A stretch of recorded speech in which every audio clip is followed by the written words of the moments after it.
આજે દાહોદ જિલ્લામાં કોંગ્રેસ કમિટી દ્વારા જે પીસી કરવામાં આવેલી છે એમાં તમામ મહાનુભાવ તેમજ કાર્યકર આખા દેશમાં 3-4 દિવસથી અલગ અલગ પ્રોગ્રામો જે નરેગા યોજનાના થઈ રહ્યા છે, ત્યારે આ ભાજપની સરકારે મહાત્મા ગાંધી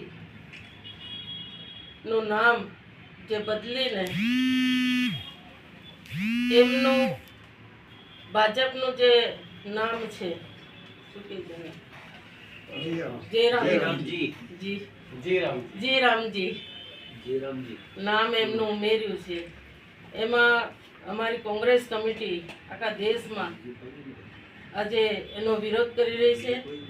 જ્યારે મહાત્મા ગાંધી ગેરંટી યોજના તમામ આજુબાજુના ગામડાઓ આદિવાસી વિસ્તારમાં નાના મોટા કામો કરીને અમારા આદિવાસી ભાઈ બહેનો જે રોજગારી મેળવતા હતા એ રોજગારી આજે ભાજપની સરકારે છીનવી લીધી છે. ત્યારે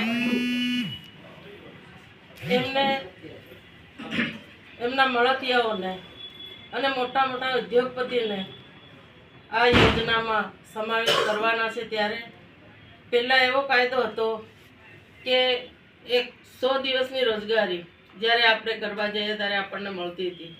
હવે આ યોજના ભારત સરકારે બદલીને ત્યાં જરૂરિયાત છે ત્યાં એમના મળતિયાઓને મૂકીને મોટા તલાવો હોય, મોટા ચેક ડેમો હોય, આ મોટા મોટા કામો કરવા માટેની આ યોજના એ લોકોએ કાયદો કર્યો છે.